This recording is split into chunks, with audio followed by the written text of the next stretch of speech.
Okay, so we are officially recording. This is April 2nd. It is our second online class for M100. And I'm just kind of running down attendance to see who is and is not here, simply because I want to know who I might need to reach out to check on. So if you'll just give me a minute to do that. A few of you are popping your lovely faces in there. It's good to see you. Obviously, there is no requirement that you show your face. And I'm not naive, folks. I know that there are a few people who are checking in, leaving their video mute, and then going away and not paying any attention. And, you know, I'm okay with that. I'll talk to my therapist. We What? can do that? Yeah, Chris, well, you can't. You can't, because now I know that you're going to try. But I'll talk to my therapist about it, and I'm sure she'll talk me through my insecurities on that. So let's see. I got Gabby and Jordan, and Ryan is here, and Leslie, and Ty, and Eliza. I keep mispronouncing that. Braden's here. Excuse me. Oh, I had a rough night. I did not sleep well. I was up for about 3 hours in the middle of the night, and I barely woke up at 9 o'clock. I'm so glad I didn't oversleep. So got my trusty coffee, and I think we're good to go. All right. So a couple of things. First of all, I hope you're all doing well. I hope you're all staying healthy. Got a little bit of a cough this morning, but I'm a hypochondriac, so I'm going to choose to ignore it. I want to share a couple of pieces of information with you, and I hope I can do that correctly. So let me see here. First of all, the Vice Chancellor of Student Affairs, or no, it came out of Vice Chancellor of Academic Affairs office this morning, shared some information about fall registration. So I know it might feel early, but it's not. And if you're planning on taking classes in the fall, you definitely want to start looking at that. I actually have classes that are starting to fill up. But, excuse me, the thing I wanted to tell you is that they're doing something for fall enrollment just like they did for the spring enrollment, in that if you are taking at least 6 hours, which is half time, which would be 2 classes. So if you're taking at least 2 classes, and you register for the fall semester by April 19th, which is about 2.5 weeks, you will get free parking for the fall semester. So they did that in the spring, for the spring semester. It worked very well. So if you are planning on taking classes in the fall, get registered into at least 2 of them by April 19th, and you will be eligible for free parking. I would encourage you guys, even if you're not sure, even if you're like, I might take classes, I don't know, I'm thinking about it, go ahead and get enrolled into a couple of courses at least, and then you can always drop them later. But if you get it handled by April 19th, you'll get free parking for the fall semester, and we all want to save a little bit of money. So I want to encourage you to do that.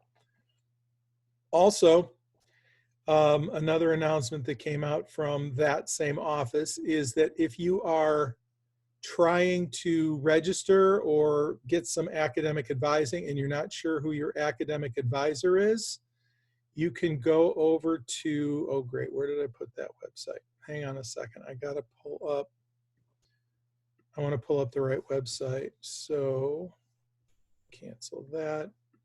I'm still learning how to navigate the share function and all that good stuff. So just bear with me.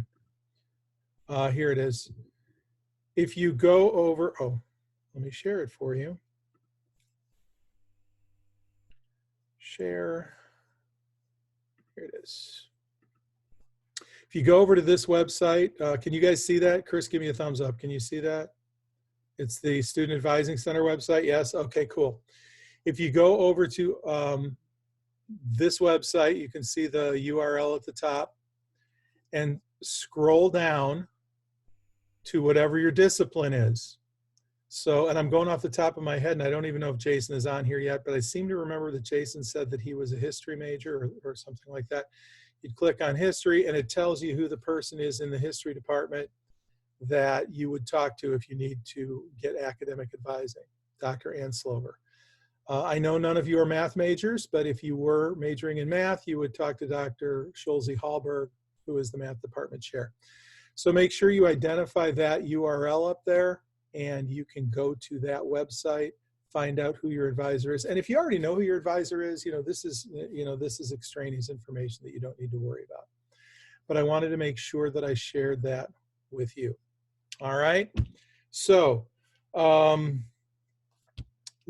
now on to the content of the class. I obviously on Tuesday, it was a little more, let's call it organic. That sounds better than rough. Okay, we'll call it organic.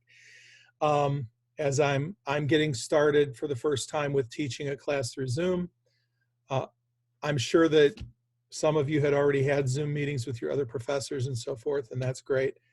But so I spent a little bit of time yesterday getting a little better prepared, knowing how to share things and understand things a little bit better. So I want to show you a couple of things that I have created and I'm going to be using today. So let me get over here. I'm going to share our Canvas page. So this is get this out of the way. This is the Canvas homepage. I want you to notice that over here on the left side, I've created a section called Files. And if you go to that Files tab and open it up, I've created a new folder called Zoom Notes. Okay, and you should be able to access this right now if you go to Canvas. And when you click on Zoom Notes, I'm going to be posting the notes that I'm going to be working from for each section. And so I'll be pulling these up and sharing them with you on the screen, so you don't have to run out and print them out right now, but you can do that later. I will, as I said, pull them up so that you can see them and be going over them. And I'll do that for every section that we're doing. So for next week, Tuesday, we'll have sections 2, 3, and 2, 4 in here as well. And these will stay. I'm not going to take them away or anything like that. But I have created this Zoom Notes section. So what that means is that, oops, hang on a second here. No. Well, I need to unshare. There we go. What that means is that you can be a little more discerning about the notes that you write down. You may be able to just pay more attention to what I'm saying instead of frantically trying to scribble things down. All right. One more thing that I need to address, and it is by way of apology. I did get messages from a few of you who have been trying to work the homework. Again, the homework is optional, but several of you have been trying to work it. There was one problem in the homework that required the Pythagorean theorem, and I didn't realize it when I assigned it. And so a couple people contacted me asking questions. Mr. Becker, how do you get the height of this triangle? In fact, let me see if I can show you kind of what it looks like. I didn't write it down, but let's see here. I am about to demonstrate. This ought to be fun. Let's see here. Okay, so folks, I'm going to draw, and it's going to look real rough because this is new for me. Oops. So the triangle looked kind of like this, and it gave you some measurements here. I'm just making numbers up. So maybe it said that it was 33 there, and it was 46 here, and then up here it was 75. Okay. So that's what it looked like. And they asked you to find the area of the entire triangle. For those of you who did the homework, you probably know the problem I'm talking about. If you didn't do the homework, that's fine. They asked you to find the area of this entire triangle. Well, that requires you to find this height. And the only way to find this height is through the Pythagorean theorem, which I specifically told you we are not doing. And so when I assigned that problem, I didn't look at it closely enough and recognize that it required the Pythagorean theorem. So I do apologize for that. Excuse me. As I said, a couple people reached out and asked about it. And you will not have a problem like that on your test. So just be aware of that. All right, so I wanted to clarify that. Before I start teaching, one other thing that I'm sure you're wondering, let me see here. I am going to talk about your test that you're going to take on Thursday of next week, give you some information on that. So I'm opening that up in my background right now, not so that you can see it, but I want to give you the information as best I can. So your test next Thursday, as I said, it's going to open up at midnight, just after midnight Thursday morning, and you'll have 24 hours to take it. If any of you are having any, if you have a schedule issue that prevents you from taking it on Thursday, please contact me so that I can work with you to get it rescheduled. But I want to give you the details on this test in terms of the number of questions and so forth. So I want everybody to take a deep breath and not panic when I give you this information, because you're going to freak out for a split second. The test is 35 questions long. Now, I know that sounds like a lot, but several of the questions actually are multiple choice, okay? And some of them are even true, false, or, you know, A or B type of multiple choice questions. So they're going to be very short, very quick questions to use. I also want to remind you that there is not a time limit on this test, and you can take it twice. So I don't want you to be freaked out over the idea that there are 35 questions on this test, because one of the things that one of the functionalities when I'm creating a test that my math lab does is it tells me an estimate of how long a problem should take for a student. And some of the questions they estimate would take you 25 to 30 seconds. I think the longest, most difficult question, they'd say probably will take about 6 or 7 minutes. And the overall length of time that they estimate that it should take an average student to take the test is under an hour. I think it's like 53 or 54 minutes is what I remember off the top of my head. So I don't want anybody to be freaked out over the fact that the test is 35 questions long, because it should not take you much more than an hour. Some of you, it'll take a little bit longer. Some of you will get it done more quickly. And the good thing is that if you answer a question, a true-false question, wrong, and you take the test a second time, well, you can go back and you're going to get a similar question, and you'll probably have a better idea of how to answer it. All right? So I think that pretty much gets the majority of what I wanted to share before we get started. Does anybody have any questions? If you do, make sure you unmute yourself to ask. Anybody? Okay, Chris, do you have any information to share? Reminders about SI or anything like that? No, I'll just keep sending out the links for the session. We're going to have it Tuesday, and then Wednesday evening, we'll do an exam review real quick before it opens up. But we want, obviously, be having one next Thursday morning with the test being open. So, right. Get a couple hours Wednesday night for any questions. Just pop in. You know, it's just one question real quick, and then you got to go. I understand, you know, maybe you don't need to sit there for an hour or something. It's like, I just need to know how to do this, and then I'm good. So that's fine. Cool. So, yeah, I did not pop in and visit Chris this morning, so I don't know if he had any students for SI. He and I have not talked, and that's fine. But I want to remind you that Chris is there for your assistance. He is on the clock, so you know, he's getting paid for his time to be there, so certainly utilize that if you need it. All right? So we're going to go ahead and get started, and I'm going to be sharing both the online textbook as well as the notes that I have that I've created for you. So I had forgotten to open the online textbook. I'm getting to that right now. We're in chapter 2, section 1, and it's called The Language of Sets. So I'm going to go ahead and open up the notes that I had originally created. Let me find those. Okay, there they are.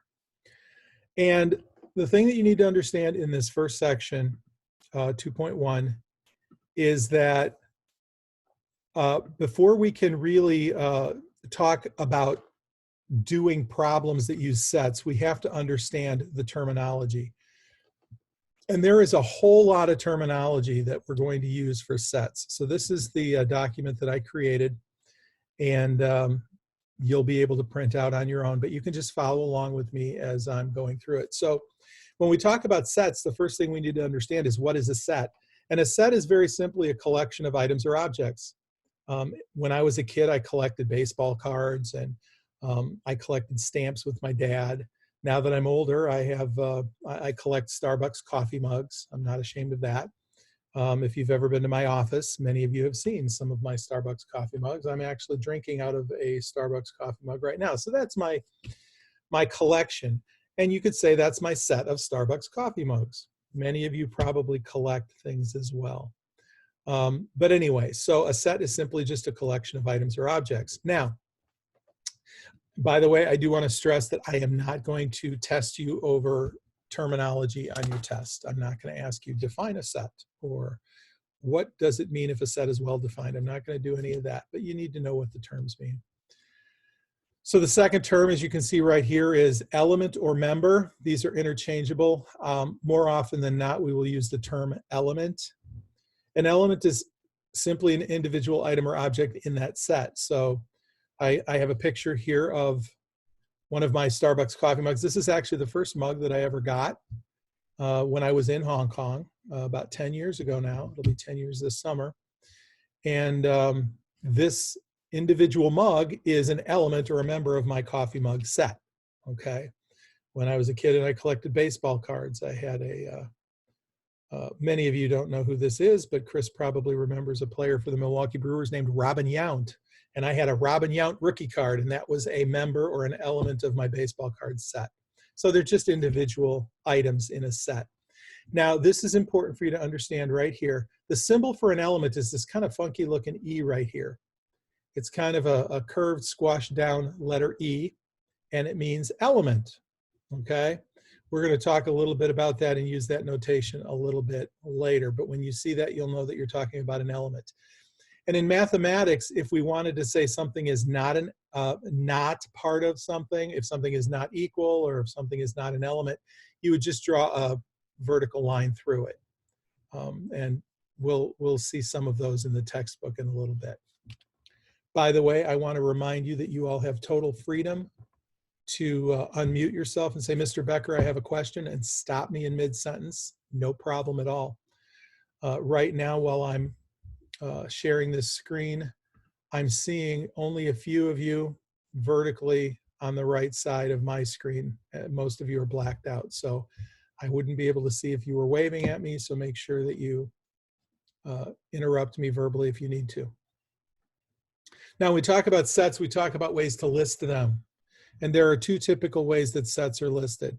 So I'm going to use the letter M to denote the set of my Starbucks coffee mugs. And I could choose to list them in just by listing each individual one of the mugs. I have a mug from Hong Kong and China, Beijing, Shenzhen, London, Ireland. I have more, but I didn't want to keep going on. So I put ... That simply means there's more stuff in the set. And each of these names represents an element of the set. We call that the roster method. A roster is simply a list, okay? In baseball, Chris and I are Cub fans. When we talk about the Cubs roster, we're talking about the list of all the players on the team, and you could just list them all by name. So the roster method is a common way of identifying elements of a set. Another method, and this is more of a mathematical notation, you will see it, and I'm going to describe what this, how to read this here. It's called set builder notation. And the way that we would read this is that M is the set of all X's, and of course an X represents an unknown item, a variable. So M is the set of all X's such that, or so that, that's what the vertical line means. The set of all X's such that X is a mug in Mr. Becker's Starbucks mug collection. It's the way that you could say it. Instead of listing every single mug that I have, and at IU in my office, I have about 30, I think about 25 to 30 Starbucks mugs on the shelf. And I have about 10 or 12 at home. So instead of listing every single one of them, I would just say, okay, this is the set of all X's where X represents a bug in my collection. Again, that's called set builder notation. Okay. Now, this is an important expression, and you're going to be asked on your test to identify whether a set is well-defined or not. A set is well-defined if all of us can agree that any particular object would be an element of that set. That should say of, not if. There we go, caught that typo. All right, let me save that. So, for example, if we say that a set contains all the people in our class who have traveled to Canada. Now, I don't know how many of us in the class have traveled to Canada. I have. I'm sure that, Chris, have you ever been to Canada? Okay, so there's at least a couple of us. So if we said the set of all people in our class who have traveled to Canada, that set's well defined because we can ask every single person and we can say, okay, yes, you've been to Canada, you haven't, and we can define that and separate it out. So that is a well-defined set. We can all agree on that set. But what if a set is not well-defined? How do we identify that? Well, here's an example. We could say that a set contains all the people in our class who are tall. Now, how do we define tall? Well, Braden and Chuck are both very tall, and Chris and I think all four of us at least are over 6 feet tall. Okay, so we're all tall, and we would look at anybody else in the class who isn't at least that tall as not being tall. On the other hand, we have some people in our class who are probably around 5'4", 5'3", something like that. They look at everybody taller than them as being tall. That's not a well-defined set because what appears to be tall to Gabby might not be tall to Chris. Okay, it's not well-defined. A well-defined set has to be something that we can all agree on as being that an element, a person in this case, is part of that set. Okay. Any questions on that? I'm trying to make sure that well-defined is well-defined for you guys. I can't have my good humor when I can't see your faces because I don't know if you're rolling your eyes or, oh, Gabby's smiling and she just hit her camera. So there she is. Hi, Gabby. Good morning. All right. I'm glancing over at my textbook that I have off to the side. So, by the way, I do want to point out that I introduced, if you're following through in the textbook, I introduced the symbol of element before well-defined. I did not necessarily go in order, and there's no problem with that. So what I'd like to do right now is go back to talking about the element symbol. And I want to pull up the textbook. Hang on a second here. Where did my textbook go? There it is. Okay. And I want to go over to page 47.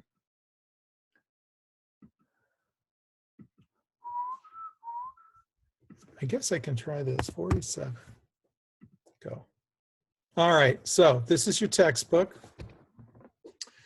And as I said, we already introduced that symbol with the funky looking E. I'm going to zoom in a little bit. Are you guys seeing the book on my screen? No. No, it's still on the notes you had. Oh, thank you. I just realized all of a sudden that I had changed something. So let me go back to, okay, there we go. I apologize for that. Can you see the book now? I hope. Okay, Yeah. yes. Okay. So this is page 47. I've zoomed in a little bit so the letters are a little bit squashed together. But here I talk about that element symbol that we introduced. And here's what I was talking about when I said that if you want to say that something is not an element, you just draw a line through it. It's kind of a slanted line, not necessarily vertical. But that means that 3 is not an element of the set A. Okay, so I want to look at example 5 over here on page 47. And we're supposed to replace the hashtag symbol with either element or not an element. Okay. And so in this first one, we have 3, and we want to know, or we want to identify, is 3 an element of the set 2, 3, 4, 5? And we would all agree that, yeah, 3 is an element of the set. But what I want you to notice is that in the next problem, we've got a 5, but it's inside braces. So this is actually not just the number 5. This is a set that contains the number 5. And the set that contains the number 5 is not actually a part of the set 2, 3, 4, 5. Now, if this 5 right here had braces around it, then it would be, but it's not, because this is a different notation than just the number 5. So it's important for you to understand that. It's a little tricky. Basically, a number and a set that contains a number are not the same thing. Letter C. Bill Gates is or isn't an element of the set X such that, and in the book they use a semicolon, or a colon, I should say. They use a colon instead of the vertical line, but it's the same set builder notation. So is Bill Gates an element of the set X where so that X is a billionaire? Well, I'm assuming that Bill Gates is still a billionaire. The stock market has taken a pretty horrific hit over the last few weeks, but I'm pretty sure Bill Gates is still a billionaire, so we would put in the element symbol there. Okay. Jogging is a set of all Y such that Y is an aerobic exercise. Well, if you know anything about jogging, you know that it is an aerobic exercise which gets your lungs working hard and gets your heart pumping. So that would be is an element. Letter E, the ace of hearts is a set of all F such that F is a face card in a standard 52 card deck. Now this might be a little tricky for some of you because some of you might not know a lot about cards. But aces are not faces. That's the phrase that I use when I'm trying to explain to people about a deck of cards. An ace is not a face card. So we would have not an element in there. And of course you can see all of these examples here. Okay. All right. So let me stop that for a minute. Go back to our notes. Going back to this. Couple of other, every time I hit share, it moves the images of you guys. I got to move them over to the other side. Okay. So some other terms that you need to know. Empty set. Now, empty set is also interchangeable with the term null set, but I'm not going to use the phrase null set. It's kind of like parallelepiped that we talked about the other day. It's a box, right? Well, and the null set simply is the empty set. It's a set of all items that contain no elements. Okay, so for example, I'm going to give you an extreme example. Let's say we go back to the university in hopefully a few weeks. I can go back hopefully in a few weeks. You guys are probably done with the university until the end of summer, unless you have to be there. But let's say I go into my office and somebody has come in and stolen all my Starbucks mugs. Now you might wonder, why would anybody do that? But some of my mugs are actually worth quite a bit of money because they're collectible and they're discontinued and stuff like that. If all my shelves are empty, then the set of Starbucks mugs is now empty because they're all gone. Okay, the shelves kind of represent the container for those mugs and there's nothing on the shelves, so the set is empty. Now there are two different symbols that represent the empty set. One of them is these braces with nothing in them. And the other is a 0 with a slash mark through it, okay? These are both the empty set symbol. It's important for you to understand that braces with the empty set symbol inside do not represent the empty set, okay? In fact, there's a question like that, I think, in your homework. I'm not sure if I put one on your test, but that kind of asks you if this and these are the same. And they're not. This is actually a set that has an element in it. This is a set that contains the empty set symbol, so there's something in the braces, all right? Universal set, sometimes we call the universal set the universe, and we're going to use this a lot on Tuesday of next week when we get into 2.3 and 2.4. The universe is the set of all elements that we're considering for a certain discussion. So let's say, for example, let's go back to that idea of talking about people in our class who have been to Canada, okay? Well, the universe would be all the people in our class, okay? It would exclude anybody who's not in our class. So the universe is a very small set, in this case of about 25 students, okay? The universe is something that, or the universal set is something that you would define. If Chris and I were talking about the Chicago Cubs, which we enjoy doing on a regular basis, and we were talking about players on the team, we would be talking about those 25 or 26 players, I guess 26 now, they've changed the rules, those 26 players on the Chicago Cubs. We would not be talking about players on the White Sox or the Yankees or the Red Sox or any other team. We would simply be talking about that. On the other hand, if we were talking about all the players in Major League Baseball, now we're defining a larger universe. We're talking about all the players on all the teams. So when we talk about the universal set or the universe, we're defining what that is for a particular discussion.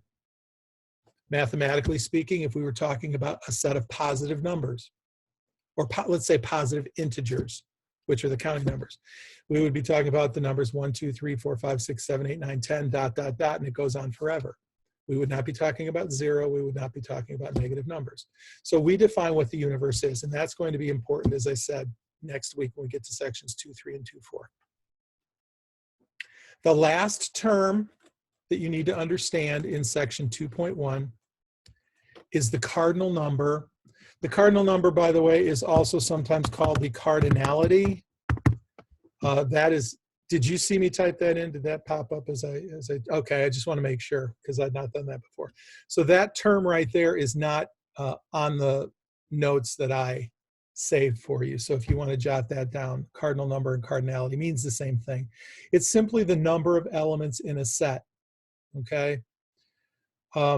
So if we have a set A that contains the elements X, Y, Z, then the number, N stands for number, the number of elements in A is 3. And by the way, it is not 3 like that. I should have included that, okay? It is not a set. When we're talking about a cardinal number, that is actually a number. It does not represent a set, okay? Now I'm gonna add something in here. Oops.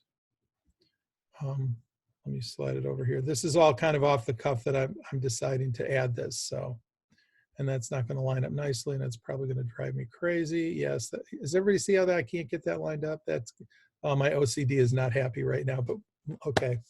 All right. So let's say we had a set B, and this is going to be important for terminology that we're going to talk about in the next section. So let's say we had a set B that equals, I'm just going to make something up, QRS, okay? So then the number of elements in B, I really am a little OCD, and I do apologize to all of you for that, but things just have to look right for me or I am not a happy camper. Whoa, I don't know what that was. Hang on a second. The number of elements in B here obviously equals 3 as well.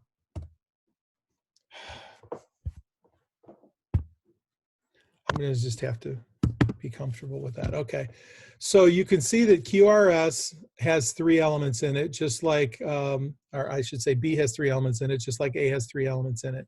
So the cardinal number for these two sets is the same. Does everybody agree with that? Their cardinality or the cardinal number is the same. That's going to come into play here in just a moment when we get into the next section. All right. We're going to talk about some other terms in section 2.2, and this is going to come into play. But let me pause for a moment. Does anybody have any questions over all of this terminology that we just looked at? I want you to notice there's no computation in this section other than counting how many elements there are in a set, which you can all do on your fingers pretty much, right? There's no computation. There's not going to be any computation in these first couple of sections. It's a lot of terminology. So you want to be familiar with them, especially when you go into the homework. It's going to ask you questions like, is this set well defined? Or is this an element of that set, and so forth? And it's just all terminology. Mr. Becker, I have Yeah, a Gabby. question. Yeah. I'm sorry, you said this page, the one that you were just typing, it's in our files, right? That's where it's going to be in? Yes. Okay. Now, the couple of changes that I just made that you saw me making, they're not there. because I kind of modified it. I'll try and remember to go back in. So if you guys want to wait after class for maybe 15 or 20 minutes, I'll try to go in and add the updated thing with the notes that I just included. To be honest, I kind of like the fact that I organically thought, oh, I'm going to add this in there because it's what I would do in class anyway. It's more natural for me. So if you've already printed that out, that's fine. You could even, if you printed it out, you could just, you know, make those notes on the page. But I'll try and remember to go in after class and update that. But yeah, let me remind you just the question that Gabby just asked is a good one for me to remind you of, because some of you might have joined late, or you might have had technical problems or something like that. So let me go ahead and go in here and remind you of exactly what Gabby is asking about.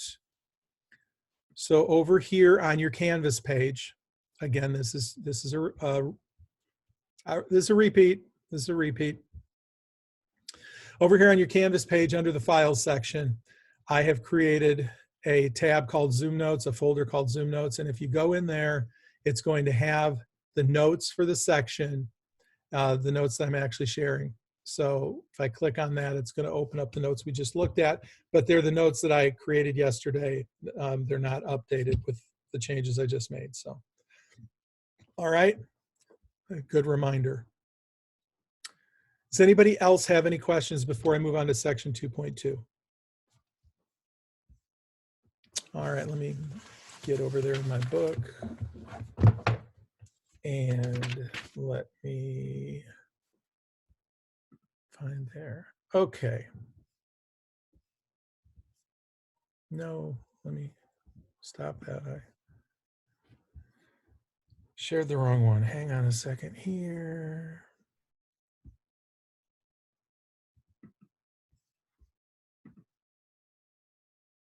Keeps, oh, maybe I gotta close that. Ah, there we go. Can you see section 2.2 comparing sets? Is that up there for you guys? Yes, okay, thank you, Gabby. Let me move that up a little bit. Okay, so again, we've got some more terminology. And this file right here that you're looking at is in your Zoom notes, so you can open that up. So the first two terms are similar, and we need to understand the difference because it's very important, because you're going to be asked in your test, are these two sets equal? Are they equivalent? And equal sets are not necessarily equivalent sets. Let me say it this way. All sets that are equal are equivalent, but not all sets that are equivalent are equal. And I'm going to explain to you how we know.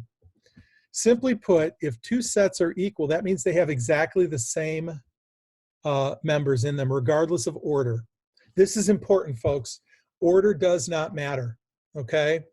So for example, let's say that if you were to come to my office and see my Starbucks mugs, I've got them on the shelf. I've got London, England, and Ireland on the shelf. And then let's just say that you go to Rena's house and she has those same three mugs, London, England, and Ireland, but they're in a different order on the shelf. Is her set any different than mine? No, they're equal to one another. They're identical. It's just that they're in a different order, okay? And if sets are equal, we simply say that A equals B. If the sets A and B are equal, we say that. And if they're not equal, you can see we put that slanted line through the equal sign. So, as an example, if set A is fox, wolf, deer, and set B is wolf, fox, deer, notice that they're in a different order. They are still equal to one another, okay? But what does it mean when two sets are equivalent? Now, this brings into play what we were talking about in section 2.1 when I made that addition and I brought in set B, and set B was the elements QRS. This ties to this particular term. Two sets are equivalent if they have the same cardinality. In other words, if they have the same number of members, okay? In other words, sets A and B are equivalent if the number of elements in A is equal to the number of elements in B. So, for example, we go back to that set A, fox, wolf, deer. But what if set B is duck, goose, sparrow?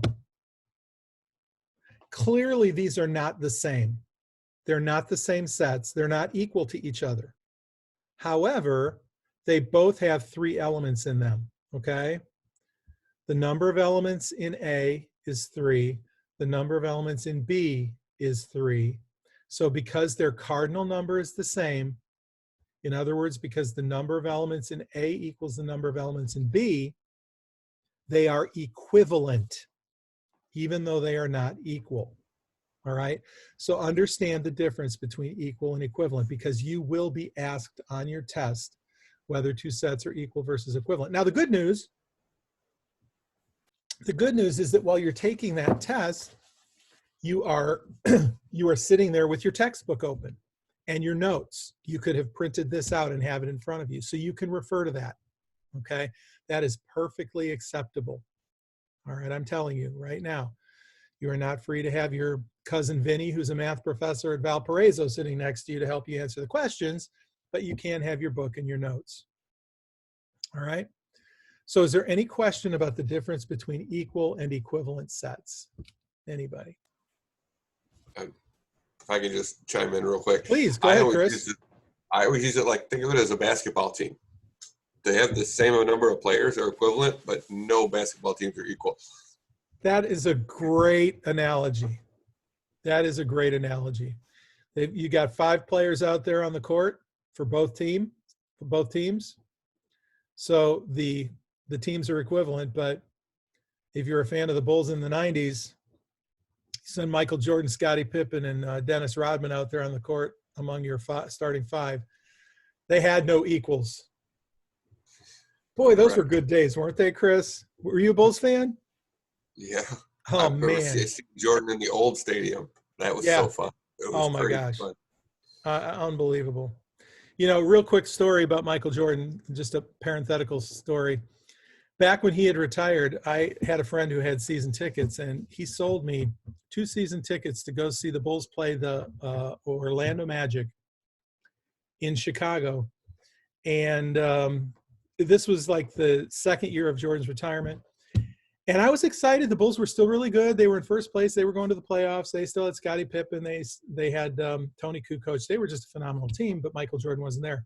But 2 weeks before the game, and it was in March, I wasn't feeling it. I was just like, it's not the same. Michael Jordan's not there. So I called my buddy up. I sold him the tickets back for face value, $20 a ticket. A week later, Jordan announced he was coming back. And the game that I had tickets for was his first game back in Chicago, and they were going for like $500 a piece. I was just like, you gotta be kidding me. So anyway, I never saw Jordan play in person.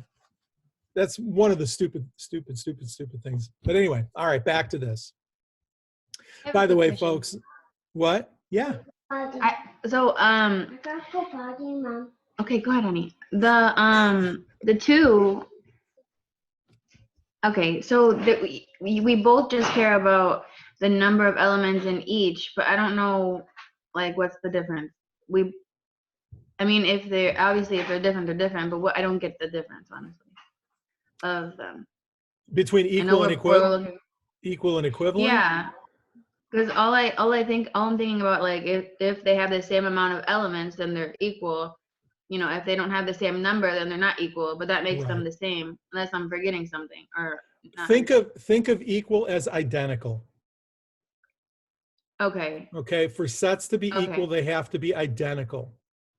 For sets to be equivalent, they don't have to be identical, but they have to have the same number of items in it. So the first one would have to be in the exact same order as well? No, order doesn't matter for equal sets. Okay. That's okay. No, that's okay. Equal doesn't matter. Order doesn't matter for sets that are equal. Okay, I understand now. Okay, I understand. Okay. Thank you. Good. No problem. I love the fact that your child is in the background. I just that's cool. Anyway, I'm sorry. Anyway, we're all in such a unique situation right now that I thrive on my students' energy, and not being able to see all of you in front of me face to face is really hard. So just the fact that there's something organic going on in the background. That seems to be my word of the day, Chris, organic. Anyway, all right, getting back to this. So the next That's term, we're going to be. That's because we're going to be growing all our own food soon. it's funny you say that. My wife is actually out right now working in the garden, getting ready to. We're growing in our dining room. We've got the lights and we've got the plant starts going and everything. And once we get probably another couple weeks into April, we're going to be transferring stuff, transplanting tomatoes and stuff. So, yep. All right. The next term that we're going to talk about is subsets, and this is an important term. Basically, a subset is a smaller part of a larger set, and I've got a visual here that I found online that works really well. If A is a subset of B, that means that every element that's in A is also a part of B. So you can see in this picture, set A has the elements 1, 2, 3 in it, and of course I identify that over here. Okay. Now set B is a larger set. It contains all of A, but it also contains some stuff that's not in A. All right. So because everything that's part of A is also part of B, we say that A is a subset of B. And I want you to notice the symbol here for subset. It's kind of a squashed down C with a line underneath it. And that line underneath it is important, and I'll explain why in a little bit. Okay. So it's also important for you to notice that even though A is a subset of B, B is not a subset of A. There is stuff in B right here that is not part of A. So you can't automatically turn this around. You can't automatically turn this around and say B is a subset of A. It's not commutative, right? We know the commutative property says that you can add or multiply in any order. That doesn't work for subsets, okay? And by the way, I could not find a not a subset symbol to put into Word, so I've got to refer back to your book for a minute. So I want to go over to your book and show you at the bottom of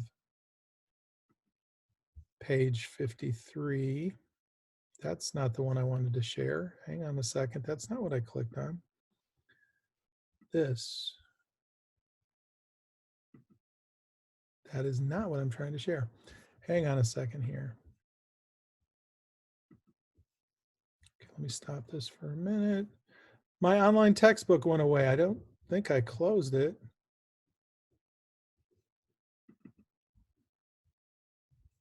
Okay. Can you now see the online textbook? Mathematics all around. Can you see that right there? No. All right, let me stop it and try to open it up again. There it is. How about now? I know how you feel, Chuck. I'm tired too. All right, page 53. I'm not calling anybody out. I'm just really tired right now. Okay, can you all see this this right here that says A is not a subset of B? I can't see anybody's faces, so somebody say yes if you can see it. Yes. Thank you. Okay. So this is the formal definition of a subset on page 53 in your book.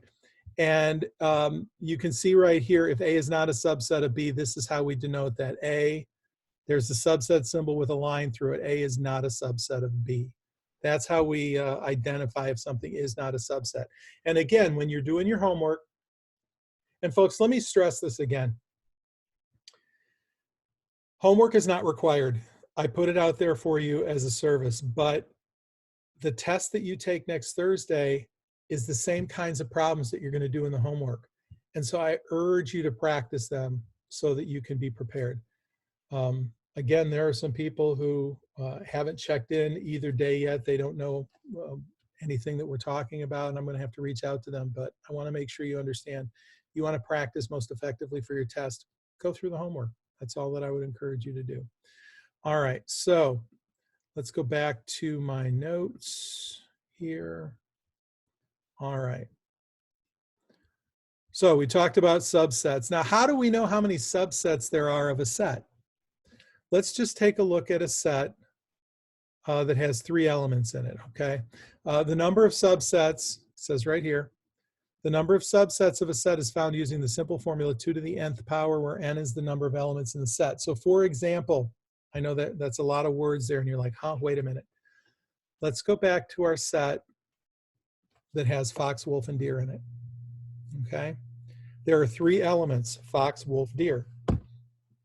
Okay? So the number of subsets is 2 to the 3rd power, because 3 is the number of elements. And of course, 2 to the 3rd power equals 8. 2 times 2 is 4 times 2 is 8. Now the obvious subsets, the ones that are like, oh yeah, that makes perfectly sense, is the subset fox, because fox is a part of that. Wolf and deer, each of the individual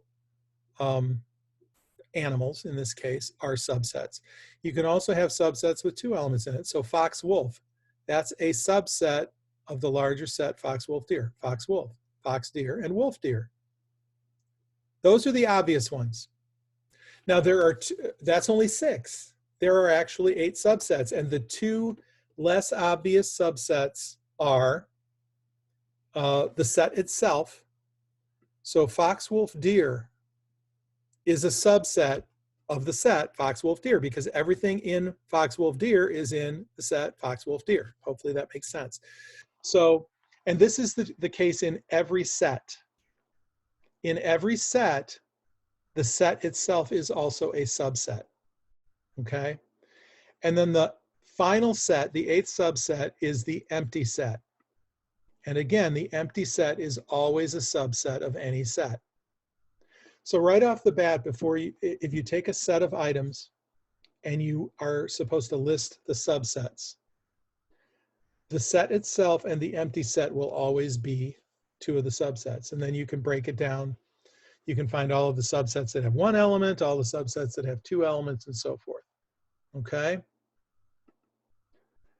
Now, I know that was a whole lot of word salad right there. So let me pause for a minute and ask, does anybody have any questions about how many elements, how many subsets there are for a set, or how to find subsets? Any questions? Okay. The last term that I want us to talk about in this section on subsets is a special kind of subset called proper subsets. Okay? All of the subsets are proper with the exception of 1. Okay, and the easiest way to say it is that a proper subset is any subset other than the original set itself. Okay, so the proper subset symbol is that kind of squashed down C, but it doesn't have the line underneath it. Remember, I told you earlier, when we look at the top, when we look at the subset symbol, right here, there's that line underneath it. That's subset. When you remove that line, you're talking about a proper subset.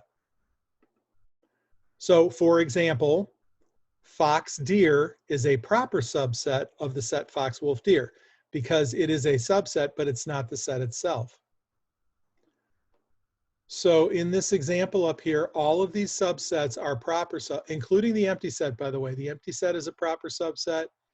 All of these are proper subsets. The only one that is not a proper subset is the set itself. Fox, wolf, deer is not a proper subset. So that means there's always going to be 1 fewer proper subsets than the number of subsets.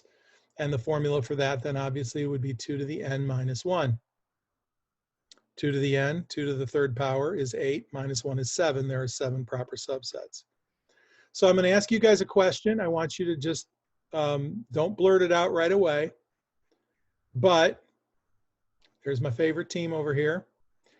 If we have a set C, that stands for Cubs, and that C, that set, contains the elements Rizzo, Bryant, Hayward, Baez, and Schwarber, my question to you is, how many proper subsets are there for that set? And I want you to do this right now. I want you to take a minute. Don't anybody blurt it out yet, because I want you to do the calculations, and then we'll answer it. So take a moment and do that. How many proper subsets are there for that set of players?